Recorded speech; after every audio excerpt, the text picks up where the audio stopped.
Biology Assessment 3.7 demonstrate understanding of human manipulations of genetic transfer and its biological implications.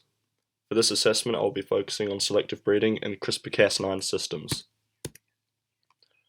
Selective breeding, or artificial selection, is one of the earliest forms of biotechnology and is responsible for many of the plants and animals that we know today. Selective breeding is a process used by humans to develop new organisms with desirable characteristics. Breeders select two parents that have the desirable phenotypic traits to reproduce, yielding offspring which are likely to have those desired traits. Selective breeding can be used to produce tastier fruits and vegetables, crops with greater resistance to pests, and larger animals that we can use for meat. For this discussion, we'll be focusing on the selective breeding of dogs. The selective breeding of domestic dogs, or Canis familiaris, is recognized as possibly the earliest example, or one of the earliest examples, of selective breeding. It is unknown exactly when or where dogs were first domesticated, but humans have been breeding dogs for at least 14,000 years. But the massive phenotypic diversity exhibited among breeds is thought to have originated much more recently, largely through intensified artificial selection and strict breeding practices to perpetuate desired characteristics. Scientists believe that domestic dogs evolved from the grey wolf, Canis lupus, and through artificial selection, humans were able to create the hundreds of different dog breeds. As people domesticated and bred dogs, they favoured specific traits like size or intelligence for certain tasks such as shepherding, hunting, or companionship. Breeds with the desired traits were interbred, and as a result, many dog breeds vastly differ in appearance, a unique phenomenon in the animal kingdom, as different breeds of a single species generally resemble each other. The pit bull and the dachshund, for instance, are both dogs, yet they share very few physical attributes. In dog breeding, techniques including pure breeding or inbreeding, culling, and outcrossing are utilized. Purebred breeding, the crossing of two organisms homozygous for the desired trait, aims to establish and maintain stable traits that animals will pass to the next generation by breeding the best with the best, employing a certain degree of inbreeding, which is the crossing of individuals who are genetically related, considerable culling, and the selection of more desirable qualities. One could develop a bloodline superior with respect to the original shared ancestor. Here in this example, we have two individuals, individual A and individual A, who are homozygous dominant for the same gene, so they are both pure breeding parents, and they are bred together in this cross here to show that the breeding of these two homozygous dominant parents will produce purely homozygous dominant offspring, which all possess the desired trait. Here we can see one example of what inbreeding can look like, where two parent organisms produce an offspring, which then breeds with the one of the parents to produce a further set of offspring. These offspring are a result of inbreeding, and they do contain the desired traits, but there may be some implications to that which we will discuss later. Culling in this, and most other situations, is referring to the killing or intentional segregation of individuals who do not carry the desired traits phenotypically or have other undesirable qualities. In some cases, the individuals culled may carry the desired trait as a repressed recessive allele, masked by a dominant allele for an undesirable trait, which means that if an individual remained, or that individual specifically remained within the breeding population, it could pass on the desired gene to offspring. But the undesired trait may also remain in the population, which isn't what is really desired from selective breeding. Outcrossing or outbreeding means to cross two breeds with no common ancestors, introducing unrelated genetic material into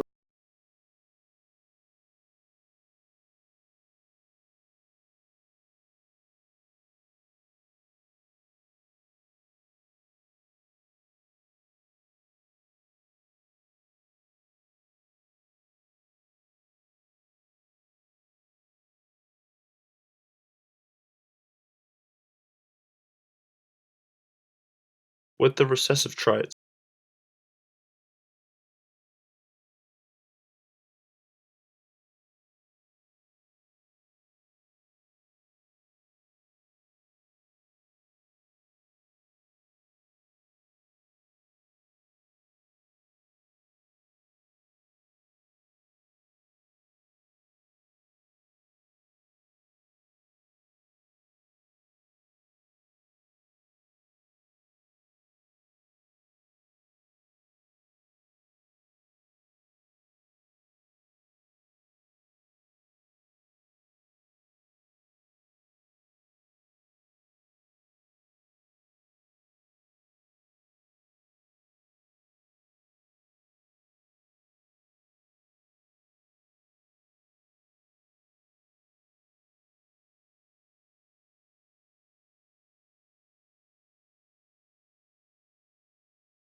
also considered that selective breeding will mean a significant loss of genetic material within the gene pool, sometimes permanently.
Because it is part of our criteria that allows them to be labelled pedigree.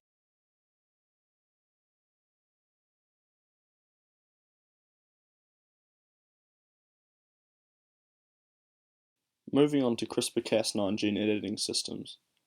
CRISPR, the acronym for Clustered Regularly Interspaced Short Palindromic Repeats, is the group of DNA sequences, or complexes, found within the genomes of prokaryotic organisms such as bacteria. These sequences come from DNA fragments of viral bacteriophages that have previously infected the bacteria, have been stored, and are used to detect and destroy DNA from similar viruses during subsequent infections. The stored fragments are referred to as spacers. As the acronym implies, CRISPR strands are repeats of short DNA sequences which are all identical, which are regularly spaced out by spacer DNA, which are unique to one another. Cas1 and Cas2, or CRISPR-associated proteins 1 and 2, shown here, are responsible for the spacer acquisition. These CRISPR sequences play a key role in the antiviral defense system of bacteria, and they're essentially the bacteria's immune system. Cas9, or CRISPR-associated protein 9, is the enzymatic protein that uses CRISPR RNA sequences as a guide to recognize and cleave specific strands of DNA that are complementary to the CRISPR sequence. Cas9 enzymes and CRISPR sequences form the basis of the biotechnology known as CRISPR-Cas9 that can be used as a gene editing tool. The speed and effectiveness of the CRISPR system allows it to have achieved what selective breeding has done over hundreds of generations in just a single generation. Researchers studied a simpler CRISPR system from Streptococcus pyogenes, a bacteria that exists on human skin, that relies on Cas9. The Cas9 nuclease is a four-component system that includes two small RNA molecules named CRISPR RNA and transactivating CRISPR RNA. The Cas9 endonuclease has been re-engineered into a two-component system by fusing the two RNA molecules into a single guide RNA that, when combined with Cas9, can find and cut the DNA target specified by the guide RNA. The guide RNA contains the complementary bases to that of the target DNA segment, which is then coupled to the CRISPR-Cas9 complex. By manipulating the nucleotide sequence of the guide RNA, the artificial Cas9 system can be programmed to target any DNA sequence for cleavage, and it is very precise. The CRISPR-Cas9 complex, fused with the RNA, is administered to the desired cell through viral and non-viral techniques. From here, Working like genetic scissors, the Cas9 nuclease can open both strands of the targeted sequence of DNA to introduce the modification. Repair enzymes seal the gap in the broken DNA, sometimes by inserting new genetic material supplied by the cell, or host RNA, which is supplied by the researcher. CRISPR is not an error-proof system, however. When the required section of DNA is deleted or replaced, the resulting healing mechanism can cause random, undesired insertions and deletions, the mutations, across the target gene, which is a result of the cell's poor ability to safely repair. There are many theoretical implications of the potential use of the CRISPR-Cas9 gene editing system, and for this discussion I will be using the implications on humans as an example. These may include the curing of genetic disease, germline editing, the creation of designer babies, and pest eradication. CRISPR technologies allow for germline editing, which is the process where the genome of an individual's sex cells, which is their eggs or sperm, are edited, making the changes heritable. This would allow for the eradication of genetically inherited diseases and conditions such as cystic fibrosis and Huntington's disease. Germline editing is not to be confused with gene therapy, which is the editing of non-heritable somatic cells. Gene therapy may in the future replace many drugs and surgeries by replacing the mutated gene that isn't functioning properly. This would allow doctors to remove cancers without chemotherapy or invasive operations. It would also allow doctors to deactivate the expression of the HIV virus in much the same way that bacteria kills bacteriophages. Although CRISPR's potential to cure genetic disease and cancer is very favourable to the health and survival of individuals, as well as the population, this could lead to things like significant overpopulation and the development of genetic diseases immune to CRISPR-Cas9 complex. The ethics behind the future use of CRISPR is also important. With the ability to edit the human genome comes the ability to edit embryonic cells, which in turn results in designer babies. A designer baby is a baby selectively edited by the parent to give them more favourable genes.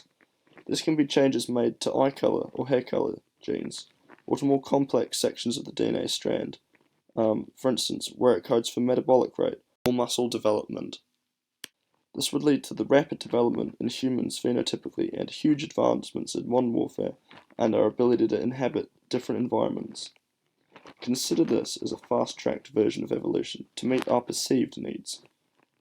Lastly, we would have the ability to eradicate insect-borne disease, like malaria and dengue fever, by editing the sex cells of insect species in question, removing the sections of DNA which code for the production of disease. This means that future generations of the insect are no longer carriers of the disease. This is beneficial to humans, as insect-borne diseases kill millions of people each year, and CRISPR-Cas9 gene editing could stop this within just a few years.